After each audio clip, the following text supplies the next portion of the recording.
Buenas tardes, alumnos. Como han de poder visualizar, estamos grabando la clase del día de hoy por el motivo de que ningún alumno se ha conectado a la reunión prevista. Con eso mencionado, vamos a dar inicio a la clase del día de hoy. El tema de la clase es el crecimiento en el ser humano. Hemos descrito que la actividad de las distintas hormonas, ya que hemos visto pues lo que produce cada tipo de hormona que se ha socializado en clase, pero ya sabemos que estas no actúan de forma aislada, sino que la acción de estas hormonas es en conjunta en todo lo que es el sistema endocrino, haciendo posible el desarrollo de los procesos vitales. Un ejemplo de la acción conjunta de las hormonas es el crecimiento del individuo, que es un proceso que inicia con el nacimiento y finaliza o cesa al llegar a la edad adulta. Esto se debe a la acción de la hormona de crecimiento y de lo que es la tiroxina. Como pueden ver, tenemos un diagrama o mapa conceptual sobre el control hormonal del crecimiento humano. Todo inicia con el hipotálamo que controla el buen funcionamiento de todo el proceso. Segrega neurohormonas que activan lo que es la hipófisis.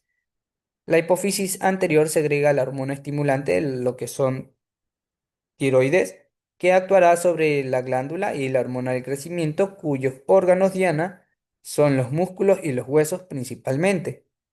La hormona del crecimiento favorece la utilización de aminoácidos para sintetizar proteínas estructurales, por lo que produce un aumento de masa muscular y un alargamiento y calcificación de los huesos. La glándula tiroides segrega la tiroxina que activa los procesos de obtención de la energía necesaria para que son las reacciones de síntesis de las moléculas que forman los músculos y los huesos. También interviene en lo que es la maduración del sistema nervioso. Segundo punto, pues del crecimiento del ser humano, tenemos las anomalías de la secreción hormonal. Como ya hemos mencionado anteriormente, las difusiones de la secreción hormonal producen diversos trastornos en el organismo. En el siguiente recuadro se pueden resumir dos de las anomalías hormonales más estudiadas. En este caso serían las anomalías en la secreción de la tiroxina y las anomalías en la secreción de la hormona del crecimiento. En el caso de la secreción de la tiroxina tenemos dos ejemplos o dos anomalías que serían el hipotiroidismo, que se produce cuando la síntesis y la secreción de la tiroxina es insuficiente. Sus síntomas principales son un cansancio excesivo, sensación de frío, pérdida de memoria, dificultad de movimientos y el aumento del peso. Como segunda anomalía en esta hormona tenemos el hipertiroidismo, que se da cuando el funcionamiento de la tiroides es excesivo y se caracteriza por un incremento de la actividad, intolerancia al calor, nerviosismo, irritabilidad, aumento del ritmo cardíaco y pérdida de peso. En ambos casos aparece un abultamiento debajo del mentón, que es el bocio, producido por el aumento de la tiroides, para compensar el mal funcionamiento hormonal. La siguiente anomalía o trastorno sería con respecto a la hormona del crecimiento. En este caso tenemos también dos ejemplos de estas anomalías que aparecen con respecto a la secreción de la hormona del crecimiento, que serían el enanismo y gigantismo, que son las enfermedades relacionadas con el defecto o el exceso de la secreción de la hormona del crecimiento durante la etapa o la época de crecimiento, y se trata de personas o pequeñas o muy grandes, de cuerpo proporcionado y con plena facultad mental o facultades mentales como primera anomalía, y pues como segunda anomalía tenemos a lo que es la acromegalia, que se produce cuando la secreción de la hormona del crecimiento es excesiva durante la etapa adulta. Se caracteriza por un crecimiento desmesurado de las extremidades, así como de los huesos de la cara. Como pueden ver, en el caso del enanismo y gigantismo, solo actúa durante la época de crecimiento, y la acromegalia solo se produce en la etapa adulta.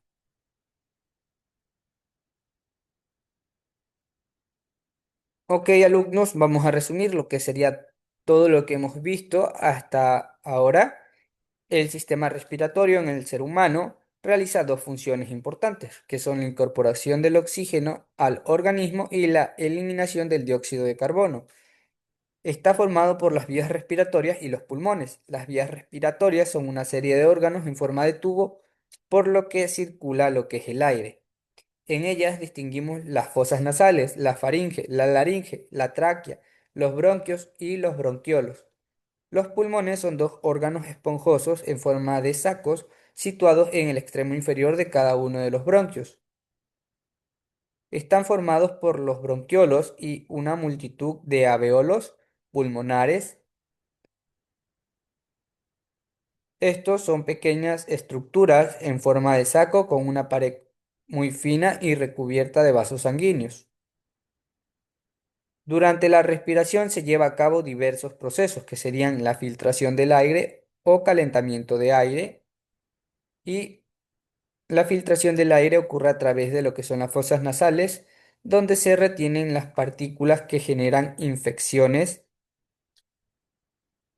Al paso por la que es la mucosa nasal, el aire se calienta y viaja por las vías respiratorias hasta los alvéolos, donde el oxígeno pasa a los vasos sanguíneos y el dióxido de carbono entra a los alvéolos para ser expulsado posteriormente. También tenemos lo que es el sistema circulatorio, que cumple tres funciones fundamentales. Una sería que reparte los nutrientes y oxígeno recogida de las sustancias de desecho que producen las células, como el dióxido de carbono, y transporte de hormonas y circulación de elementos celulares. El sistema circulatorio del ser humano está formado por lo que es el corazón, los vasos sanguíneos y la sangre. El corazón es un órgano musculoso de tamaño de un puño, situado en la parte izquierda de lo que es el tórax, entre los dos pulmones. El interior del corazón está dividido en cuatro cavidades, que serían dos aurículas y dos ventrículos.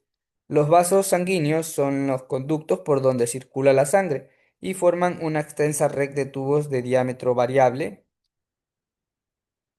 Existen diversos tipos de vasos sanguíneos.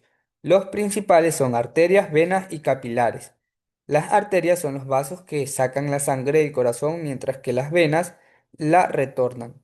Y por último, los capilares son vasos muy finos a través de los cuales se produce lo que es el intercambio de sustancias. La sangre está formada por lo que es el plasma y los elementos celulares. El plasma es un líquido compuesto por agua y diversas biomoléculas como proteínas y lipídicos o lípidos. En el plasma se encuentra un grupo de células como los glóbulos rojos, que transportan lo que es el oxígeno, o los glóbulos blancos, que combaten las infecciones. Tenemos lo que es el aparato locomotor, que lleva a cabo un tipo de respuesta elaborada por el sistema nervioso, que sería el movimiento. Está constituido por lo que es el sistema esquelético y el sistema muscular, los cuales funcionan de forma coordinada. Cuando el sistema nervioso envía una orden de contracción o de relajación a los músculos, estos, junto a los huesos a los que están unidos, producen lo que es un movimiento. Tenemos los sistemas nerviosos y endocrino, que son los encargados de la función de relación en el ser humano. Gracias al sistema nervioso podemos percibir los estímulos que nos rodean y emitir respuestas a los mismos. Por su parte, el sistema endocrino libera hormonas que regulan el funcionamiento de nuestro cuerpo. Eso sería pues con todo, con respecto a todo lo que hemos visto hasta ahora. Como dato curioso, pues tenemos que el Día Mundial del Corazón alerta sobre enfermedades cardíacas o cardíacas, que serían las enfermedades cardiovasculares que cobran aproximadamente entre 17,3 millones de muertes en el mundo, lo que es una presión arterial alta, sobrepeso, tabaquismo, sedentarismo y una dieta poco nutritiva son factores de riesgo para sufrir una enfermedad cardiovascular severa. Según informaciones de la Federación Mundial del Corazón, las enfermedades cardiovasculares son el asesino número uno en el mundo, ya que cada año se cobran 17,3 millones de muertes prematuras y esto sería el 31% de todas las muertes registradas en el mundo, según informa lo que es la OMS. Y para lo que es 2030 se estima que esta cifra aumente de 17,3 millones a 23 millones. También tenemos otro artículo que sería el deporte y el ejercicio físico como eje de la promoción de la salud, que sería pues la realización de algún ejercicio y la consecuente participación en algún deporte, ya que bajo el cumplimiento de los reglamentos y normativas se convierte cada vez más en prácticas cotidianas a nivel nacional. La población en sentido general se ha volcado a participar en actividades que le puedan brindar una mejor o una mejora de su condición general de salud. Y pues dichas prácticas deportivas organizadas pues ayudan a estas personas participando en eventos formales o informales de competencia, pues exigiéndole cada vez más el punto de, o sea, al punto de ocasionar que algunos casos se puedan lesionar eh, o podrían ser evitables con el seguimiento médico deportivo adecuado, pues para ello necesitan pues lo que sería recomendar y seguir lo que es una estricta pues dieta y un estricto control médico, ya que eso evitaría las lesiones.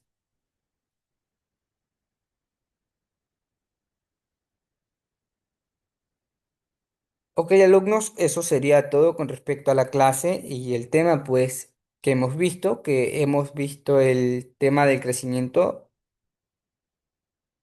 en el ser humano y lo que es el resumen del sistema respiratorio, el sistema circulatorio y el aparato locomotor. A continuación vamos a explicar la tarea que tienen que realizar para el día de hoy, 2 de septiembre. Para la tarea en clase tienen que responder las tres preguntas que van a visualizar en este momento, que serían: explica la diferencia entre hipotiroidismo y hipertiroidismo, indicando al menos dos síntomas de cada uno. La segunda pregunta: ¿cuáles son los órganos que conforman las vías respiratorias y qué función cumple cada uno de los procesos o en el proceso de respiración? Y por último, tercera pregunta: ¿en qué diferencia existen entre lo que son arterias, venas y capilares dentro del sistema circulatorio?